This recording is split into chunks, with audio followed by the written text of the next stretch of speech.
ہم جانتے ہیں کہ ہمارے دین میں مقصد کی حیثیت تزکیے کو حاصل ہے، پاکیزگی۔ یہ پاکیزگی علم میں بھی ہونی چاہیے، عمل میں بھی ہونی چاہیے۔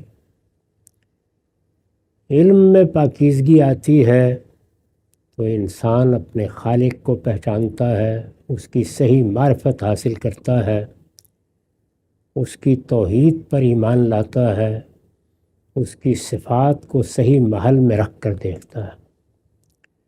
عمل میں پاکیزگی کا دائرہ بالکل متعین کر دیا گیا ہے، وہ 4 ہی چیزیں ہیں۔ اللہ تعالیٰ کے ساتھ ہمارے تعلق کو صحیح خطوط پر استوار ہونا چاہیے، اس سے عبادات وجود میں آتی ہیں۔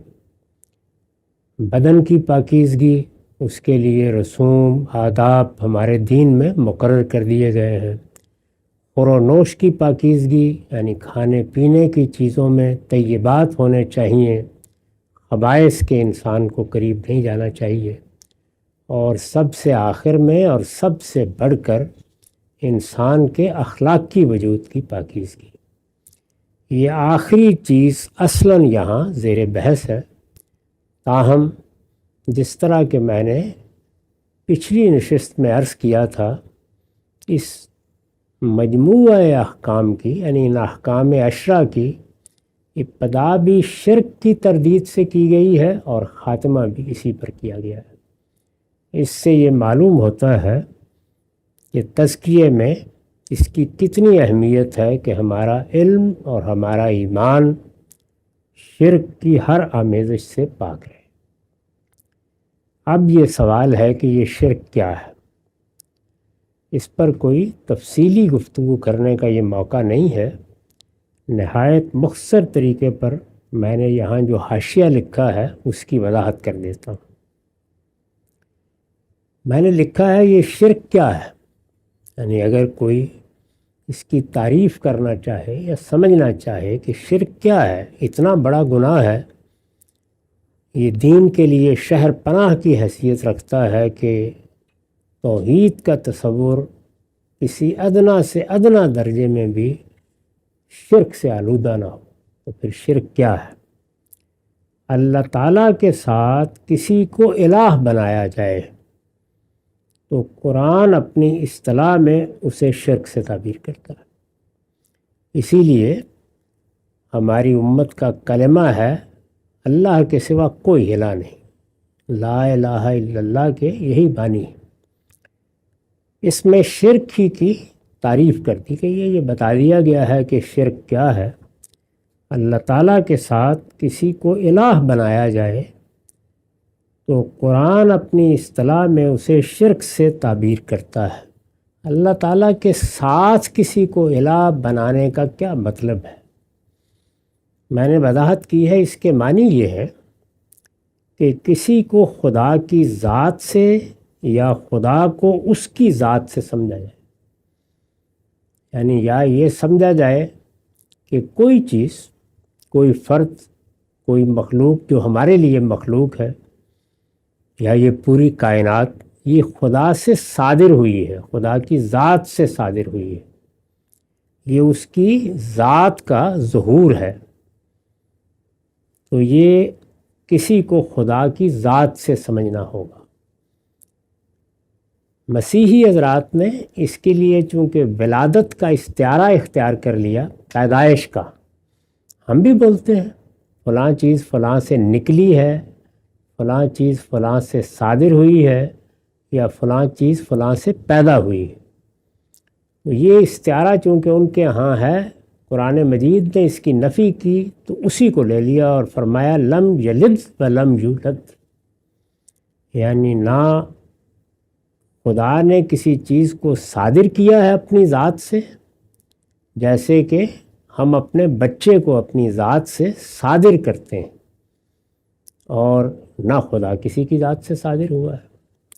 اس کے معنی یہ ہے کہ کسی کو خدا کی ذات سے یا خدا کو اس کی ذات سے سمجھا جائے، یا خلق میں، دوسری چیز کیا ہے، یا خلق میں یا مخلوقات کی تدبیر امور میں، دو ہی چیزیں ہیں نا، خلق یعنی چیزوں کا وجود میں آ جانا، یہ خلق ہے، یا خلق میں اب خلق کا عمل جب ہوگا، خلق کا فعل جب ہوگا تو اس کا نتیجہ کیا نکلے گا؟ مخلوقات وجود میں آ جائیں گی۔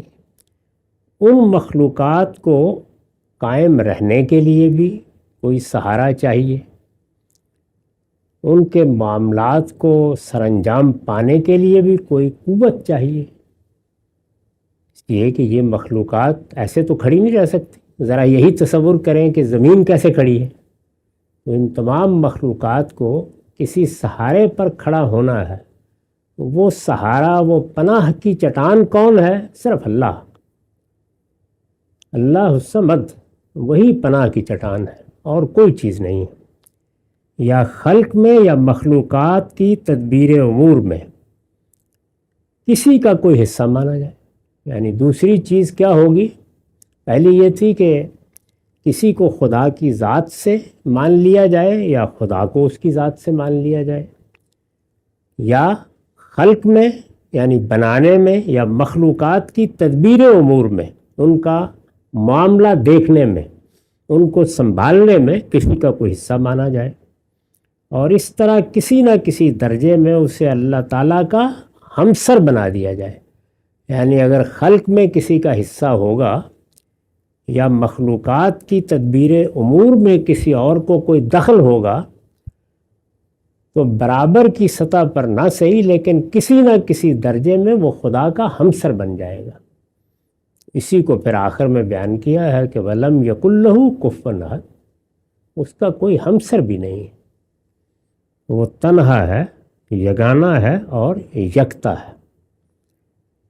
اس لحاظ سے آپ دیکھیے تو توحید کا یہ پورا بیان اور شرک کی یہ ہر لحاظ سے تردید اس مختصر سی سورہ میں بیان ہو گئی ہے جس کو ہم سورہ اخلاص کہتے ہیں، یعنی هو اللہ احد اللہ الصمد لم یلد ولم یولد ولم یکن لہ کفوا احد۔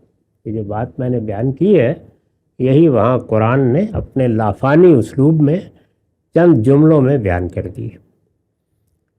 اس کا یہ پہلو یعنی خلق میں اور مخلوقات کی تدبیر امور میں کسی کا کوئی حصہ نہیں ہونا چاہیے یا نہیں ماننا چاہیے، اس کو دوسری جگہ سادہ لفظوں میں بھی بیان کیا ہے کہ الا لہ الخلق والامر، خلق بھی اسی کی ہے اور تدبیر امور بھی وہی کر رہا ہے۔ تو یہ توحید کا جامع بیان ہے، اور اسی کے آپ جب مقابل میں دیکھتے ہیں تو شرک واضح ہو جاتا ہے کہ شرک کیا ہے۔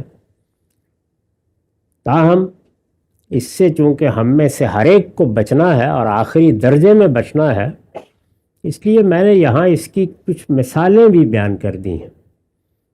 دو چیزیں بیان ہوئی، یعنی ایک یہ کہ کسی کو خدا کی ذات سے یا خدا کو اس کی ذات سے سمجھا جائے، دوسری خلق یا مخلوقات کی تدبیر امور میں کسی کو حصہ مانا جائے۔ تو دو چیزیں ہیں۔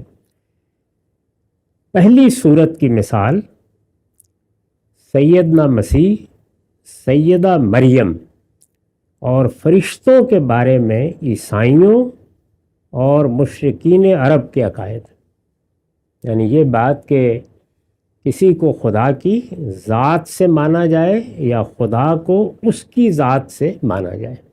اس کی نمایاں مثالیں جو سامنے آئی ہیں دنیا میں، وہ سیدنا مسیح کے بارے میں عیسائیوں کا عقیدہ ہے، اسی طرح سیدہ مریم کے بارے میں، یعنی سیدہ مریم کو انہوں نے خدا کی ماں بنا دیا، مادر خدا، اور سیدنا مسیح کو خدا کا بیٹا بنا دیا۔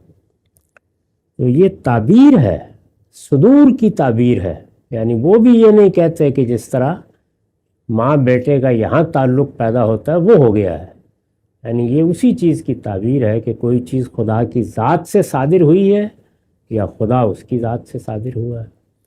تو خدا کی ذات سے مسیح کا صدور ہے، اور مسیح چونکہ خود خدا ہی کی ذات ہے تو وہ پھر ایک مادر سے صادر ہوئے ہیں، تو گویا خدا پھر کسی کی ذات سے صادر ہو گیا ہے۔ تو دونوں چیزیں وہاں بیان ہو گئیں۔ پہلی صورت کی مثال سیدنا مسیح، سیدہ مریم کے بارے میں عیسائیوں اور فرشتوں کے بارے میں بالکل اسی طرح کا تصور مشرکین عرب رکھتے تھے، یعنی یہ ان کو خدا کا بیٹا کہتے ہیں، سیدہ مریم کو خدا کی ماں قرار دیتے ہیں، یہ تعبیریں ہیں، یعنی یہ بالکل صحیح ہے کہ ماں کہنا یا بیٹا کہنا اس معنی میں وہ بھی نہیں کہتے جس طرح کہ ہم سمجھتے ہیں، لیکن یہ صدور کا بیان ہے، اس کا استعارہ ہے، تعبیر ہے اس کی۔ اللہ تعالیٰ نے کہا کہ نہیں، اس کا کوئی سوال نہیں ہے، کوئی چیز خدا کی ذات سے صادر نہیں ہوئی، نہ خدا کسی کی ذات سے صادر ہوا ہے، یعنی خدا کی ذات ظہور میں آ گئی، اس طرح کا معاملہ کبھی نہیں ہوا۔ یہ مانو گے تو یہ شرک ہوگا۔ مشرکین عرب فرشتوں کو خدا کی بیٹیاں کہتے، یہاں بیٹا وہاں بیٹیاں، یہ تعبیر اختیار کی گئی، اور یہی عقیدہ تھا کہ فرشتے اس طرح نہیں بنے جس طرح ہم آپ بنے ہیں، وہ خدا سے صادر ہوئے، اس کی ذات سے صدور ہوا ہے۔ تو یہ پہلی صورت کی مثالیں ہیں۔ صوفیانہ مذاہب کا عقیدہ وحدت الوجود بھی اسی کے قبیل سے ہے۔ یہ وحدت الوجود کا جو عقیدہ ہے اس میں کیا مانا جاتا ہے؟ یہ پوری کائنات ذات باری سے صادر ہوئی، اس کے بیان کے اسالیب مختلف ہو جاتے ہیں، وہ کسی جگہ ذرا کثافت اپنے اندر لیے ہوئے ہے اور کسی جگہ بہت لطیف ہے۔ مثال کے طور پر ہمارے ہاں جو ابن عربی کا بیان کرنے کا طریقہ ہے کہ اللہ تعالیٰ کے اسماء ہی اصل حقیقت رکھتے ہیں، ان کے مقابل میں عدمات ہیں، وہ عدمات خاصہ ہیں جن پر تجلی صادر ہوئی ہے۔ تو تجلی اصل میں ذات ہی کی تجلی کو کہتے ہیں، یعنی ذات کا ظہور ہوا ہے۔ اس کو لطیف سے لطیف اسلوب میں بھی بیان کیجئے تو یہ ذات ہی سے صدور کا بیان ہے۔ تو صوفیانہ مذاہب کا عقیدہ وحدت الوجود بھی اسی کے قبیل سے، یعنی اس کی جو کثیف صورتیں ہیں ان میں تو ادنیٰ تردد بھی نہیں ہوتا، لیکن انسان اپنی ذہانت سے بعض چیزوں کو ایسا لطیف بنا دیتا ہے کہ اس پر انگلی رکھنے میں ذرا دقت ہوتی ہے۔ تو کثیف صورتوں میں یہ صوفیانہ مذاہب میں سامنے آتا ہے۔ یہ ہمارے ہاں جو خاص طور پر ہندو مت ہے، اسی طرح چین کے بعض مذاہب ہیں، صوفیانہ مذاہب بہت سے رہے ہیں، اور بڑے فلسفیوں کا اللہ تعالیٰ کے بارے میں یہی تصور ہے، وہ سب بھی وحدت الوجود ہی کے قائل ہیں۔ صوفیانہ مذاہب کا عقیدہ وحدت الوجود بھی اسی کے قبیل سے۔ تو یہ تو شرک کی پہلی صورت ہے۔ دوسری صورت کی مثال، دوسری صورت کیا تھی؟ یعنی خلق یا مخلوقات کی تدبیر امور میں حصہ مانا جائے۔ دوسری صورت کی مثال ہندوؤں میں برہما، وشنو، شیو، یعنی وہ ذات باری کو خلق اور مخلوقات کی تدبیر امور کے لحاظ سے تین میں تقسیم کر دیتے ہیں۔ یہ دیکھا ہوگا نا، ان کا نشان بھی یہی ہے، ان کے ہاں تین بنیادی حقیقتیں ہیں۔ خلق اصلاً برہما سے ہوئی ہے، لیکن اس کے بعد اس کے نظم کو چلانے میں مثبت اور منفی دونوں بڑی قوتیں وشنو اور شیو ہیں، تو وہ گویا خلق کی تدبیر امور میں پھر ان کو شریک کر دیتے ہیں۔ تو یہ دوسری صورت ہے۔ دوسری صورت کی مثال ہندوؤں میں برہما، وشنو اور شیو، اور مسلمانوں میں غوث، قطب، ابدال، داتا اور غریب نواز جیسی ہستیوں کا عقیدہ ہے۔ یعنی ہم مسلمانوں میں یہی چیز پھر ان ہستیوں کی صورت میں سامنے آئی ہے۔ ان میں سے بھی کوئی مخلوقات کی تدبیر امور اس پہلو سے کر رہا ہے، کوئی اس پہلو سے کر رہا ہے، کسی کے یہ اختیارات ہیں، کسی کے وہ اختیارات ہیں۔ تو یہ تدبیر امور میں دوسروں کو ساجی بنانا ہے۔ ارواح خبیثہ، یہ کہتے ہیں نا کہ روح آ گئی ہے، کسی خبیث نے قبضہ کر لیا ہے فلاں شخص پر۔ نجوم و کواکب، اسی طرح سے ستاروں کی تاثیرات ماننا، ایک ان کی بنیاد پر قیافے کا علم ہے، وہ ایک الگ چیز ہے، لیکن ان کی باقاعدہ تاثیرات پاننا، اور شیاطین کے تصرفات، یعنی شیاطین ایک نہ ایک حد تک وسوسے ڈالتے ہیں، لیکن اس سے آگے بڑھ کر ان کے جو تصرفات ہمارے ہاں مانے جاتے ہیں، یہ فلاں پر آ گئے اور فلاں کو گرفت میں لے لیا اور یہ کر لیا، شیاطین کے تصرفات پر ایمان کو بھی اسی کے ذیل میں سمجھنا چاہیے۔ تو یہ سب شرک کی صورتیں ہیں جن میں کسی نہ کسی درجے میں کہیں بہت نیچے آ کے اور کہیں اوپر جا کر کسی کو خلق میں اور کسی کو مخلوقات کی تدبیر امور میں شریک مان لیا جاتا ہے، ساجی مان لیا جاتا ہے۔ یہ شرک ہے۔ یہ اس کی مثالیں اس لیے دے دی ہیں تاکہ تصویر بالکل واضح رہے۔